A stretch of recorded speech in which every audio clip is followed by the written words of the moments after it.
Whew. Here back at the San Antonio Zoo, and I'm here to surprise Tanner with an event. Hopefully it works out. We're late for the first timing, but we're gonna go see if we can still get in on it. And then there's a second time later. We'll do the whole thing.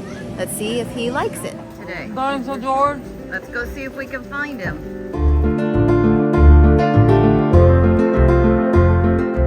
Can you press 2?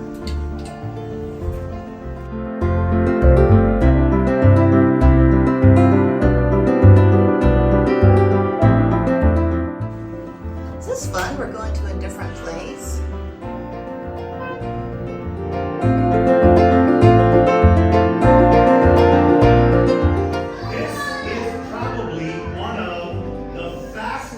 Raptors ever existed. Faster than velocity.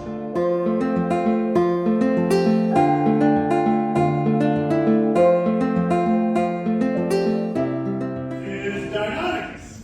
It's all about raptors, and then we're gonna go see an actual animal that has a claw like a raptor afterwards. Dinosaur bones. I know sometimes in the movie it looks like they're laying out perfectly like a picture and all the bones are together, but what happens is when they're becoming fossilized of the dirt or mud is piling up on about this one. This is Utah raptor. Where do you think we found Utah raptor? Utah! No, it was Massachusetts, but nobody could spell it. We call them the terror birds. They are carnivorous, flightless, giant birds. This is one called Forest Rockus. They appear in South America. That's where the terror birds appear, South America. These things are fast, they do not fly, they literally have the hook like a beak of an eagle. These things are enormous and they come in different sizes. What does really well are the small flying birds. They seem to get through everything. And that's why today we have small flying birds all over the world. Because they've been able to successfully live in every environment. Penguins can live in incredibly cold environments. Penguins can live in hot environments. So there are different groups of birds that all evolved from the raptor dinosaurs, and that's where they all started. Surprisingly enough, the bird we're getting ready to go see now lives in South America. Every time he says that, I'm thinking, could it possibly be Kevin we're going to see? The Seriama, the bird Seriama, the bird we're going to go see, is the last living direct descendant of the terror bird.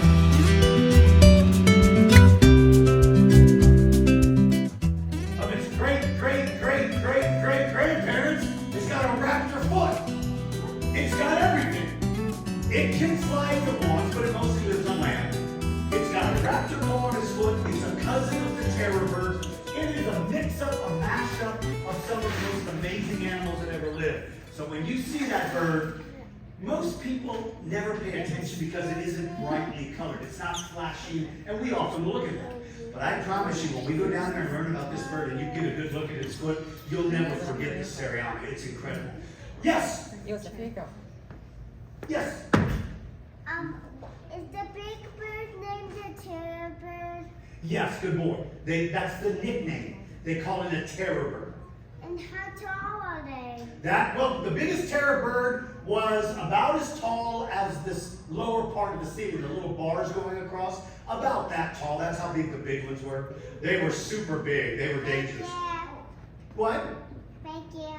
What a great kid. You're welcome. Wait, weren't you just sitting over there in your dad's lap a minute ago? No. Well, I saw you sitting over there. Okay, anyway. Did you just jump off your mom's lap and land on your dad's lap? Yes. Kid, stay in one spot, would you? It's like there's two of you or something. What? There's two of you? Do you see them doing the jump? They're twins. So hello everyone, my name is Jay. I've been working at the San Antonio Zoo for a couple of months now, but I am here today to talk about our fabulous old man, Tupi, the crested Seriama. I know he might be difficult for some of you to see, so maybe I'll move around, make sure everyone gets a good look at him. Yeah, so Tupi is one of our coolest birds we have here at the San Antonio Zoo. There are only 2 species of Seriama alive today. Tupi is what is known as a crested or a red-legged Seriama. And then there is also the black-legged Seriama, which is relatively similar, but is missing that iconic crest on their head. And as the name suggests, does have black legs. Now these birds are native to South America, where they can be found in sort of the grasslands is generally where you'll find them. And they eat a diet of usually some smaller prey items such as small rodents, but they also go after reptiles, lizards, and especially snakes. One of the most well-known features of the Seriama is how they hunt snakes, where they will actually pick them up with their beak and slam them against the ground in order to dispatch them quickly and effectively. Now, most birds don't really look that much like Seriamas do today. They are tall birds, although of course Tupi might be sitting down on the job, but that's okay. They are tall birds with really, really long legs, and they don't really fly very much. Just like several other groups of animals that, like Seriamas, most of whom are not alive anymore, the dinosaurs. They run around a lot less, or a lot more like some birds such as the terror birds, or even some other modern relatives that we do have here at the zoo, such as ostriches.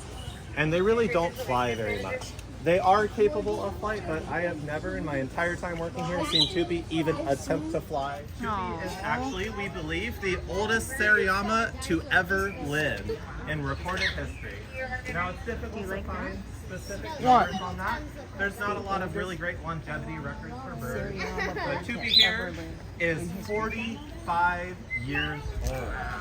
Yeah. Now, as such, he is facing kind of a lot of age-related issues you might see in your grandparents, or maybe Dinosaur George here, I don't know.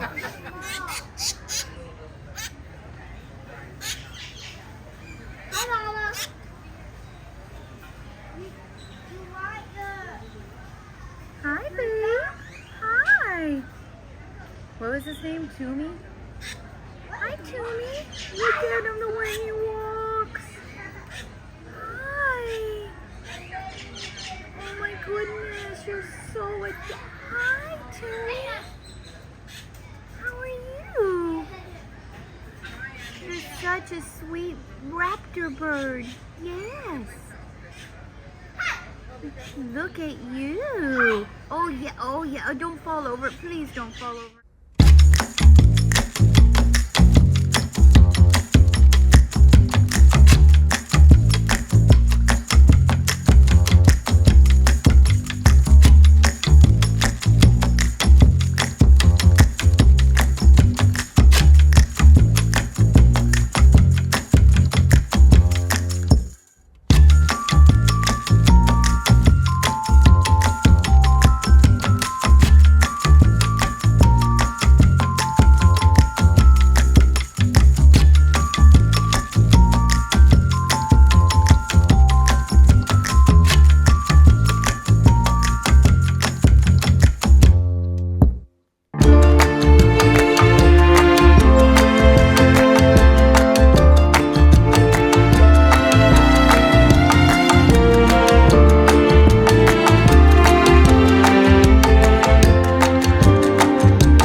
Going to get some water.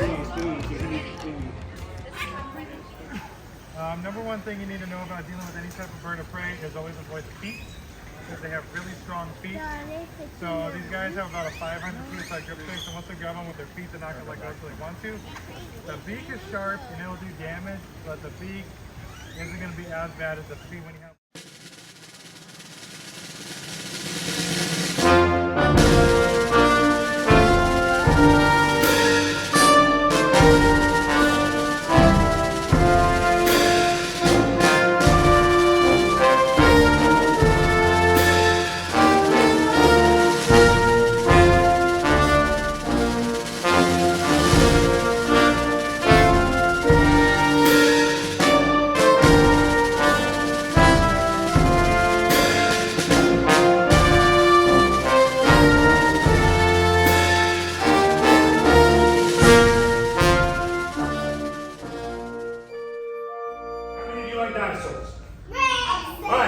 my show. Have a good summer. Yay! All right, so let me tell you guys what we're going to talk about today. The most fascinating thing. About 4 or 5 years ago, I was doing a talk here, and I had a break between shows. And I had like about an hour break. So I just walked around and was looking at the different animals. And I walk up and I look at this bird. Nothing spectacular about it. He's cool looking. And while I'm standing there, I glanced down at its foot. And it's got a killing claw like a raptor on its foot. I couldn't believe it. I thought I was seeing something. I thought maybe it had like a stub toe or something. And I'm watching this bird, and this thing has the killing claw of a raptor. It's exactly like the foot of a velociraptor, and it's a bird. And I just stood there staring at it like I couldn't believe what I was seeing. So I raced home and I started reading about it, and I discovered two things about this bird. One is it's got a raptor foot. The other is it's the last living relative of the terror birds that came after the age of dinosaurs. And we have one here at the zoo, which is spectacular, the Seriama. So we're going to go look at it in a minute. So I want to tell you, first of all, about how we get to that bird. How does that bird end up, not how does it get here, but how do we still have it on Earth? First of all, there are two groups of dinosaurs, terrestrial and avian. Terrestrial dinosaurs are all the ones we think of. T-Rex, Triceratops, real dinosaurs. And those are extinct. They're not here anymore. But the group called avian, that means bird. Birds are scientifically classified as dinosaurs. Did you know that? So the smallest dinosaur that ever lived, who would like to tell me, who do you think the smallest dinosaur is? Say it. Hummingbird. Hummingbird is the right answer. Nicely done. Yes. Bird. Birds are dinosaurs. The smallest dinosaur we know of is the hummingbird. So, how did birds come from dinosaurs? Because they did. In science, we put these into family groups. Birds came from raptor dinosaurs. Birds are not dinosaurs. Birds come from, they're classified. So birds came from the raptors. See, raptors. Giving up your dreams to your silly demons. We're diamonds in the dust, so why can't you see it? Keep getting under your thick skin, trying or not, building a nest in your weaknesses.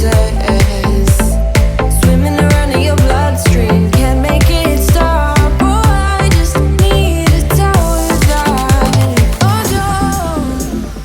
no. Raptors' arms are shaped like this. They hold, if you want to pretend to be a raptor and you're playing in the house, you got to run with your hands like this. You can't run like this. Raptors can't play the piano. Raptors can give you a hug. But, so their arms are like this. Birds are different. They started off looking like raptors, but over time they changed. And the bone in their chest is the one that lets them spread their arms this way and fly. So raptors could glide by opening up their wings and gliding, but they could hold their arms out about like this. They couldn't do like this. So there was a dinosaur that was discovered once that changed the way science looked. That's called Archaeopteryx. If you look close at this thing, what do you know? What can you see? Can you see something kind of strange, not close to its bones? They left the impression of the feathers in the fossil. When they split this rock, you could clearly see feathers. And it said, well, it's got feathers, it's got a wishbone, then this is a bird. And somebody said, nah, it's got teeth in its mouth and a long tail, it's a dinosaur. And the argument continued. Is it a bird? Is it a dinosaur? Finally, somebody said, it's both. It's both. This is when they realized that meat-eating dinosaurs and birds were closely related. Not very hungry. Sometimes there are days where she wants one specific mouth out of all the ones that we offer her. So really, it can sometimes take as long as it needs to feed as it takes to feed the rest of all of these birds combined. I think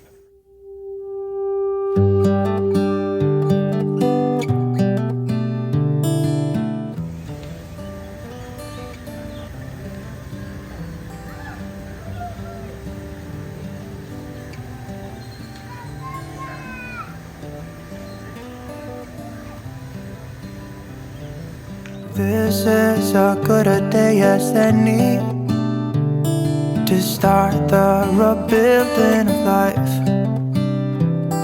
The roads that lay open are many when the old one's gone under the knife. And I can feel the sun on my skin, beginning to thaw from within.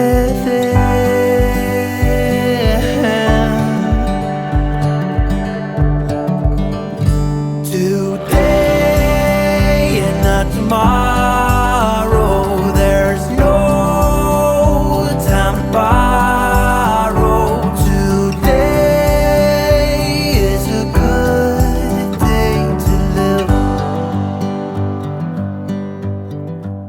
You're beating me. Okay, the last category, you're the only one to pick is that one. Let's see if you get it or me. In the world of Harry Potter, this Hogwarts school gamekeeper shares his hut with a slobbering dog named Fang. Do you know who owns Fang?